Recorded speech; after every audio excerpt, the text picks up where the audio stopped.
So, in my previous video, I gathered up the single best tip I could think for each mini. Logically, the next step would be to gather up the single best counter I can think of for each mini. And here I am with 26 counters for 26 minis. So, the Knight's super is a shield that reduces damage by 1, and most of the time, the Knight gets his shield out when he is at like 1 HP, which is pretty frustrating since most of the minis in the game only deal 1 damage, which in return will result in the Knight being invincible for a while, taking way more damage than he should. So, to counter this, try to have some minis that deal 2 or more damage, so you end up actually dealing damage to him while his shield is activated. Next is the Barbarian, which can be a deadly mini if you don't take him out too fast. Your opponent will place it far in the back, so your troops would target his tank instead of targeting the Barbarian. So I would say the counter for this is to place your own troops in the back, so they are less likely to be distracted by their tank, which in return will increase the chance of them targeting the Barbarian. Next is the Miner, and the best solution to make sure the mini you place in the back actually end up connecting is to use a slow mini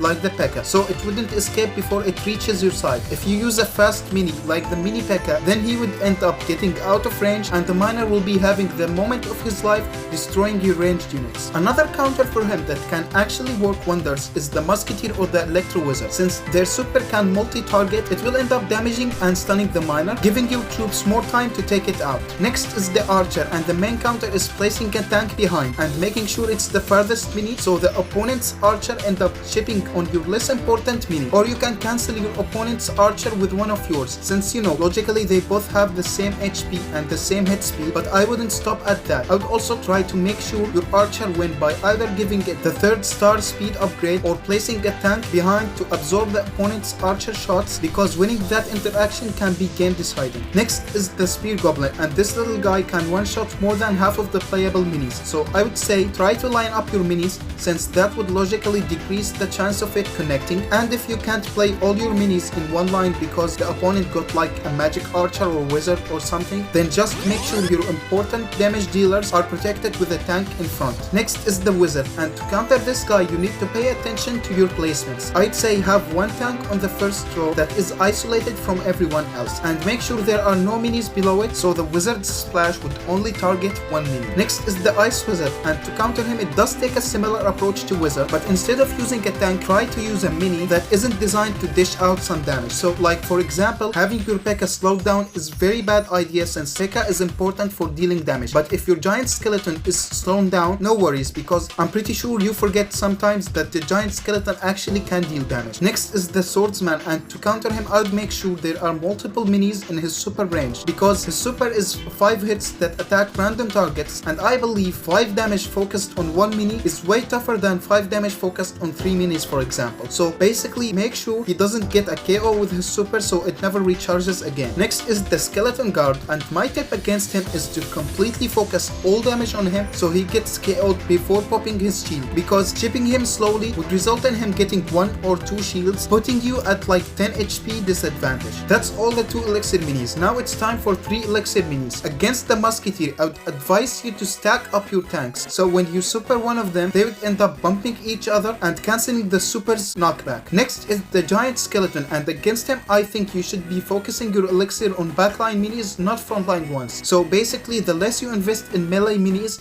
the less value their giant skeleton gets when it explodes, so make sure you upgrade them Archers and Dart Goblins. Next is the Lumberjack, and to be honest, if you're trying to find a way to counter the Lumberjack, I would be kinda worried about you, since it's such a basic harmless mini, but the only thing that gives it so much value is the quick sip clash ability, which even then you should be more worried about what your opponent is trying to speed up than being worried about the Lumberjack. I haven't found anything that stops the quick sip besides the Fisherman, and I know it's risky, but sometimes you could end up pulling something else with the Lumberjack, making the Fisherman worth the investment. Next is the mini Pekka, and as obvious as this sounds, I'll still say it because it's important. Protect your super troops, so like try to have minis without a super like Giant Skeleton and Pekka for example in the front, and keep your heroes and other minis with the super like Golden Giant and such in the back. Having mini Pekka connect on your hero with Dissipate will most likely cost you the whole round. Next is the Dart Goblin, and the trend I noticed with the Dart Goblin is that that if he survives last, no matter how many minis I have on the board, he will end up winning. Legit, sometimes the Dart Goblin at the end would go crazy and take on a 5v1 by himself and win with like 1 HP left. So I guess my advice here is to actually focus on taking him out first. Whether you want to Fisherman him or kill him with an archer or a spear goblin, you do your thing. Just don't let this pesky little goblin be the last standing unit, or you will end up with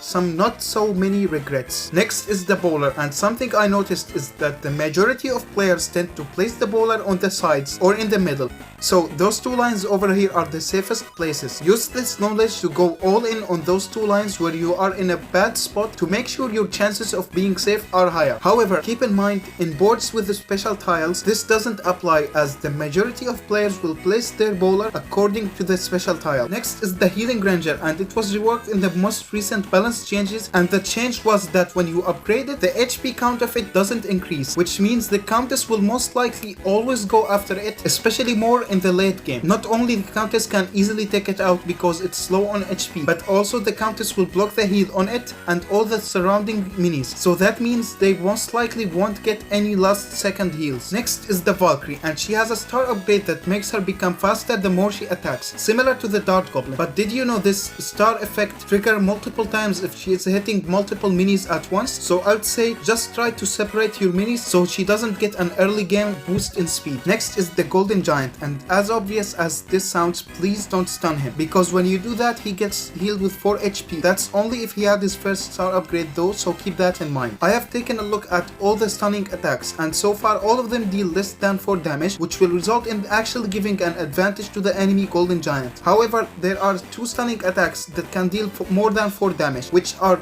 1 star Prince, which will deal 8 damage, but I don't know if that's really worth it, and a 1 star Giant Skeleton which will deal 5 damage, so it's good to remember those numbers. Now it's time for the 4 elixir minis, starting with the Fisherman. So against the Fisherman, you wanna try to avoid his hook, which might at first sound like very luck based, but it actually has more to it than that. So against a 0-star Fisherman, just place your ranged minis in one of those spots. At worst case, he would only pull one of them. Never ever place anything in the middle lane, as that's the most dangerous spot ever. Against a plus shaped hook, I'd say place your units in one of those 4 spots, because they might put the Fisherman in a way that would target the sides. This way those 4 tiles are actually your safest option. Next is the Prince, and a very simple yet effective tip against him is to have more than 1 tank in the front, because if you have only 1 tank and it gets pushed back, it's game over for you. There's no way you are winning without tanks. Next is the Pekka, and it's a very good mini right now because of how much value her shield can give. So my tip for you is to protect where it will be placed and push it all the way back with a Prince, so that way your opponent completely wasted a 4 elixir upgrade, gaining absolutely no value for it. Next is the Magic Archer, and this trick I came up with is really amazing to use against him. So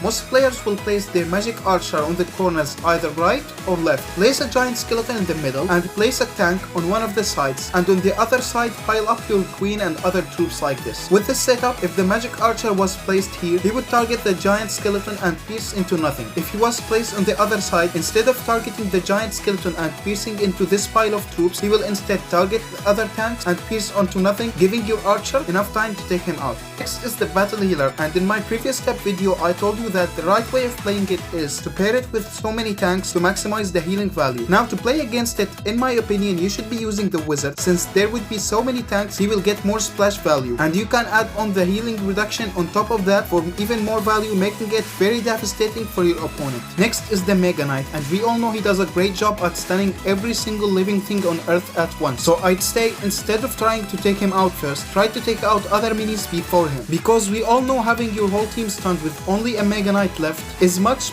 better than having your whole team stunned while his whole team is running around wrecking everything. Next is the Electro Wizard, and back in my day when he was completely busted and broken, we countered him with a bowler to delay him and with our own E-Wiz to dissipate him right before he gets his super. Granted, he isn't much of a threat anymore, so you don't need to invest that much into countering him nowadays, so I think a bowler alone is fine. You shouldn't really be worried as much about an Electro Wizard as you are about a Dart Goblin or something, so just chill out. Finally, we have the Witch, and to counter it, just place a Valk with the heal upgrade, because the Valk will never die then. I mean, seriously, the Witch is literally just handing out free boosts to your opponent, so I don't know why would you even be using that. It's like she is an undercover enemy working against you. If you're still watching, that means you found those tips very helpful, so hit that subscribe button, and I'll see you in the next video.